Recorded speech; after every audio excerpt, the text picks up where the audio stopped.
계속해서 신나는 시간들이 지속되고 있습니다.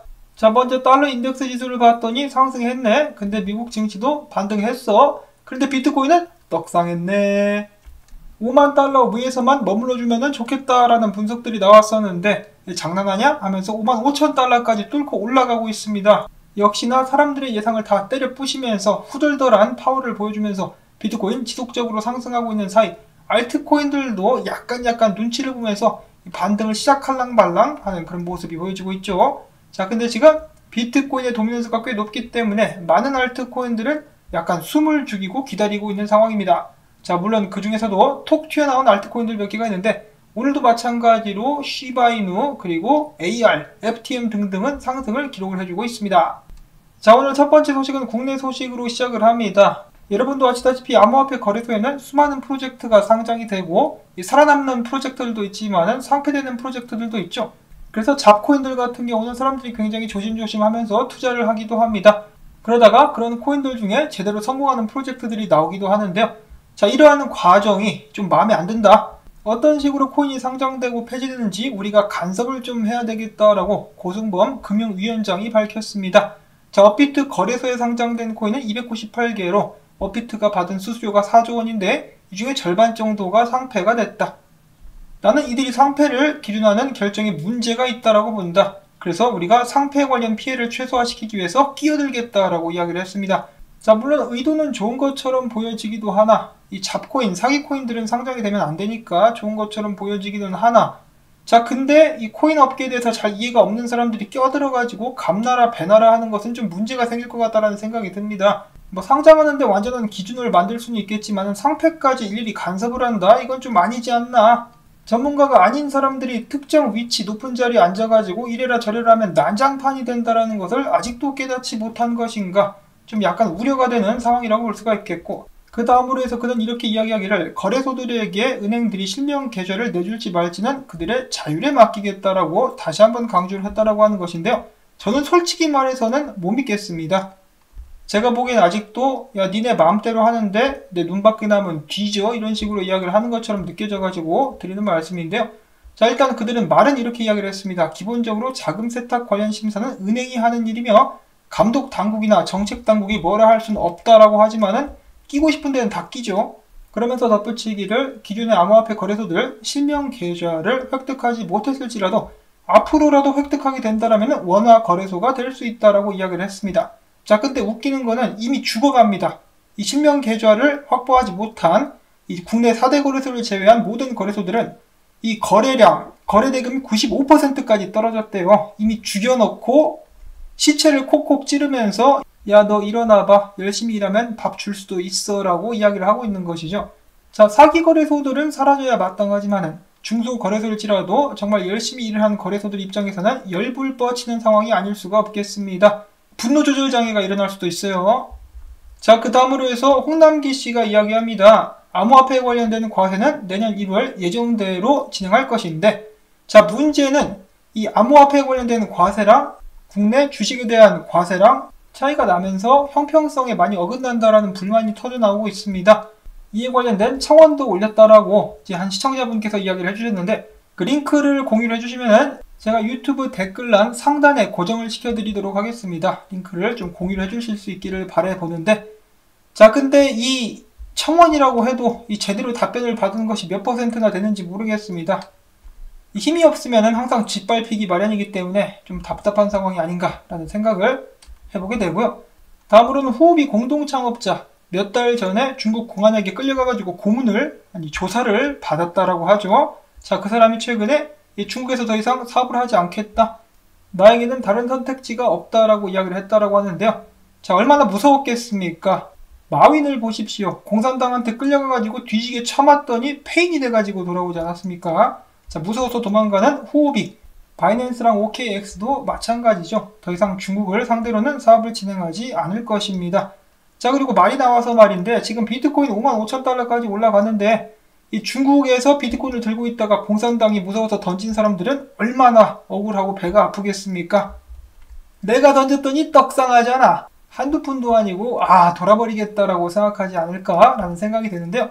저는 중국과는 정반대로 얼마 전에 연준 의장에 이어서 이번에는 SEC 위원장 게리 겐슬러가 우리는 공산당과 같은 암호화폐 금지 조치를 취하지 않을 것이다 라고 공식적으로 다시 한번 밝혔습니다. 중국의 선례를 따르지 않을 것이다. 웬일로 그나마 마음에 드는 발언을 한 게리 겐슬러라고 볼 수가 있겠고요.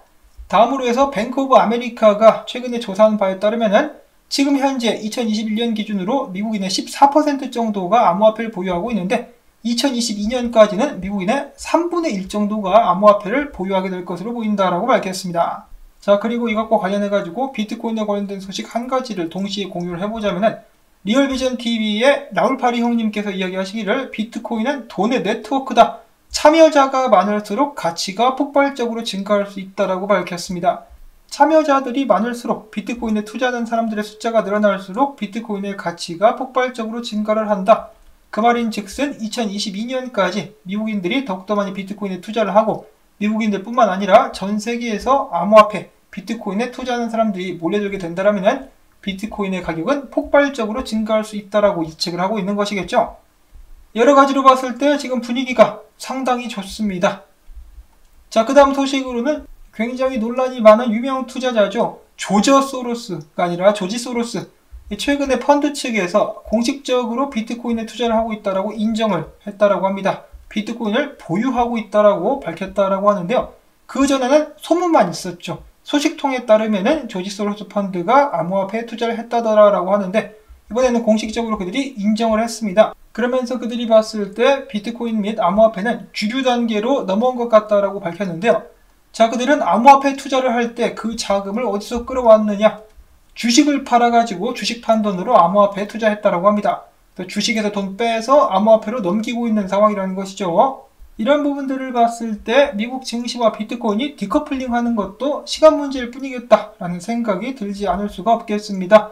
증시는 어떻게 되든지 말든지 비트코인이 마이웨이를 갈 수 있기를 바라봅니다. 자, 그 다음에 이더리움에 관련된 소식. 이더리움 채굴자 잔고가 사상 최고치를 경신을 했다.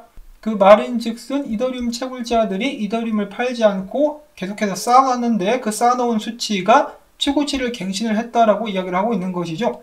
자, 그와 동시에 고래들이 바이낸스로부터 22억 6천만 달러어치, 개수로는 67만 5,226개를 옮겼다라고 하는데요. 그 중에 대부분은 이더리움 2.0의 스마트 컨트랙트 스테이킹을 제공하는 아비트럼으로 이동이 되었다라고 합니다.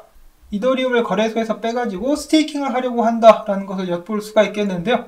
이렇게 되면 거래소 내에서 거래가 되는 이더리움 물량이 계속해서 줄어들 것이기 때문에 비트코인처럼 공급 압박에 의한 강력한 가격 상승이 나올 수 있겠다라는 생각이 듭니다. 자, 과연 이더리움 올해 안에 $10,000 갈 수 있을 것인가? 자, 이더리움 같은 경우는 최근에 $3,500를 뚫고 이 저항 구간이라고 볼 수 있는 $3,600에 도전을 하고 있는 상황이죠. 이 위까지 일단 올라온다 그러면은 지속적으로 상승할 수 있을 것이다 라고 많은 분석가들이 기대를 하고 있는데 어떤 분석가들은 한번 뒤로 빠져가지고 역 헤드앤숄더 만들면서 올라가지 않겠느냐, $3,200 정도까지 한번 돌아오지 않겠느냐라고 예측을 하기도 했었습니다. 자, 이거 비트코인만큼이나 이더리움 기대를 할 수밖에 없겠는데요. 이더리움은 여기에다가 소가까지 또 엄청난 속도로 되고 있기 때문에 장기적으로는 가지아를 외치지 않을 수가 없는 상황이다 라고 볼 수가 있겠습니다. 다음으로 해서 비트코인을 열렬히 지지하는 도시라고 볼 수가 있겠죠.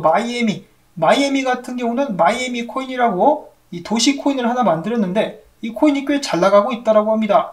거래소에서 거래도 된다라고 하죠. 지금 현재까지 마이애미시에서 이 마이애미 코인의 수익률은 $10,000,000가 넘었고 마이애미시의 시장인 프란시스 수아레즈는 나중에 이 돈을 통해 가지고 수익금을 통해 가지고 도시의 세금을 대체하거나 교육, 부동산 공급 등의 문제를 해결하는 데 쓰게 될 계획이다라고 밝혔습니다.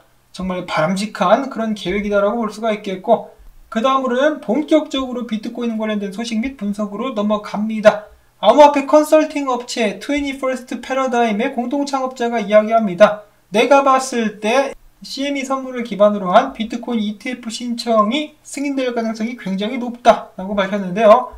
지난 며칠간의 비트코인의 강세를 좀 보면은 정말로 이번 달 안에 혹은 올해 안에 비트코인 ETF가 승인될 수도 있겠다라는 생각을 계속해서 하게 되는 것 같습니다. 예를 들어서 오랜만에 불러보는 그 이름 크립토권투의 쭈기영 대표 트위터를 통해서 이야기해주기를 누군가 5분 만에 무려 $16억 비트코인을 시장가로 매수를 때렸다라고 이야기를 했습니다. 고래 매수로 보인다라고 이야기를 했는데 얼마나 급했으면은 장외 거래가 아니라 시장가로 거래소에서 매입을 했을까? 이거 뭐 귀신이 내 비트코인 내놔라고 하면서 쫓아오는 것도 아닌데 정신없이 쫓기듯이 비트코인을 매입한 그런 모습이 보여지고 있습니다. 혹시 제프 베조스가 술 처먹고 매수 버튼 누른 것은 아닌가라는 생각이 들 정도인데요. 자, 아무튼 이 고래들 계속해서 비트코인을 얌얌쩝쩝 먹어대고 있습니다. 투자자들에게는 공포의 한 달이었었던 지난 9월에 비트코인 100개에서 10,000개를 보유한 고래들은 무려 7만 개나, 그것도 하루 만에 매집을 했었다라고 합니다. 정말 고래가 아니라 돼지 새끼들이 아닌가라는 생각이 드는데 그 와중에 개미들 털리고 중국 개미들 털리고 난리가 났었죠. 자, 그들은 왜 이렇게 필사적으로 비트코인을 모으고 있는 것일까? ETF가 승인된다라는 소문들이 내부적으로는 돌고 있는 것은 아닌가라는 그런 찌라시적인 생각을 한번 해봅니다. 근데 뭐 그런 가능성이 있다라는 것이 이 게리 겐슬러가 직접 나와가지고 중국과 같은 길을 걷지 않을 것이라고 했으니까 중국과 반대되는 길은 비트코인을 더욱더 합법화시켜가지고 사람들로 하여금 투자 및 거래할 수 있게 만드는 것, 뭐 ETF 아닐까? 뭐 그런 식으로 좀 논리가 맞는, 아다리가 맞는 그런 상황이기도 합니다. 과연 ETF 올해 안에 그리고 10월 안에 승인될 수 있을 것인가? 계속해서 기대를 해보도록 하겠고요. 자, 그러면서 비트코인은 55,000달러를 돌파하며 다시 한번 1조 달러 자산으로 자리 잡게 되었습니다. 공산당의 마수에서 벗어난 비트코인, 시진핑핑이여 잘 있거라 라고 인사를 하면서 55,000달러까지 뛰어 올라가는 모습. 자, 그렇다면 비트코인 지금 바로 매입을 해야 되느냐? 이 많은 분석가들이나 이 전문가들은 아니다라고 이야기를 합니다. 지금 보시면은 양봉이 어마어마하죠. 이런 경우에는 양봉을 그냥 쫓아가는 것보다 이 조정을 받을 때까지 기다리는 것이 현명하다라고 이야기를 하는데, 자, 근데 조정받지 않고 올라갈 가능성도 있기는 있습니다. 근데 대체적으로 확률적으로 봤을 때 조정받을 가능성이 높다라는 것이겠죠. 자, 아무튼 크립토 비트코인 크리스의 분석을 보시면은 상단 채널에 맞춰가지고 비트코인이 조만간에 강력한 저항에 맞닥뜨리게 될 수 있을 것이라고 합니다. 55,000달러대를 유지할 수 있을 것인지 지켜보도록 하시고요. 다음으로 주봉 기준으로 비트코인은 더 낮은 저점을 만드는 데 성공한 데 이어서 더 높은 고점을 찍어가지고 하락 추세를 끝냈다라고 합니다. 굉장히 긍정적인 소식이죠. 자, 뭐 일단 이번 주 주봉이 마감이 되는 것은 아직 아닙니다. 아직 아닙니다만 지금 현재 상황으로 봤을 때는 더 높은 저점을 이미 찍었기 때문에 높은 고점만 찍어주게 된다라면은 이런 식으로 다시 한번 올라갈 수 있게 되지 않을까. 일단 하락 추세가 끝났다라는 것만으로도 굉장한 희소식이다라고 볼 수가 있겠습니다. 자, 그러면 비트코인이 만약에 조정을 받는다면 어디까지 조정을 받게 될까? 많은 분석가들은 53,000달러대를 예측을 해주고 있는데요. 강력한 저항을 돌파했으니까 지지 확인을 거치면서 올라가게 될 것이다 라고 많은 분석가들이 이야기를 해주고 있습니다. 자, 이 분석가뿐만 아니라 크립토 벌브, 계속해서 비트코인 상승을 외쳤었던 몇 안 되는 분석가 중에 한 명인데요. 그가 최근 올린 차트 분석을 봐도 일단 뚫었으면은 지지 확인하고 추세에서 지지 확인하고 올라가는 것을 확인을 해볼 수가 있겠습니다. 그래서 비트코인 아무래도 좀 조정을 한번 받게 되지 않을까, 그것이 당연하지 않나라고 생각을 해보는데, 다른 분석가들도 마찬가지입니다. 트레이더 X5 같은 경우도 상단 저항 뚫기 전에 한번 지지 확인, 조정받고 올라가게 될 것이다 라고 예측을 하고 있습니다. 자, 물론 100% 이대로 가겠느냐? 당연히 그 누구도 100% 확신할 수 없습니다. 다만 확률적으로 봤을 때, 그리고 과거의 데이터를 봤을 때 이렇게 한번 저항을 크게 뚫으면은 지지 확인을 꼭 한 번씩 해주더라, 그럴 가능성이 많이 있다더라, 이 정도로 생각을 하시면 되겠죠. 언제나 선택은 여러분들의 몫입니다. 자, 그리고 마지막으로는 끝난 줄 알았었던 이 문페이지, 결국은 문페이지가 끝까지 제 역할을 했다라고 볼 수가 있겠죠. 저 같은 경우도 제 저번 달에 보름달이 떴을 때 비트코인 가격이 올라가지 않고 오히려 빠지고 있길래 나가리다, 망했다, 문페이지 문드러졌네 라고 생각을 했었는데 안 문드러졌죠. 나중에 사람들을 다 속이고 끝에 강력한 떡상을 보여주면서 지금까지 올라왔습니다. 자, 근데 뭐가 보이죠? 이 떡락 달이 뜨고 있습니다. 초승달이 뜨고 있기 때문에 지금부터 조만간 상승을 딸지라도 문페이지에 따르면은 하락 및 조정이 오게 될 수 있겠다라는 것도 참고적으로 알아두시면 되겠습니다. 언제나 선택은 여러분들의 몫이고 비트코인은 자신의 갈 길을 갈 뿐이죠. 자, 이렇게 가지고 오늘 준비한 소식들 여러분들께 모두 전해드릴 수가 있었는데요. 영상이 길어져서 바로 마치도록 하겠습니다. 오늘 전해드린 정보가 도움이 되셨다면 토마토밭에 소떡갈비 던져주기 광고 영상 재생 및 프리미엄 사용자분들의 좋아요 부탁을 드립니다. 여러분들이 도움이 있어야만 이 채널도 계속해서 유지될 수 있겠죠. 자, 그러면 저는 다음에 새로운 소식 가지고 인사를 드리도록 하겠습니다. 안녕히 계십시오.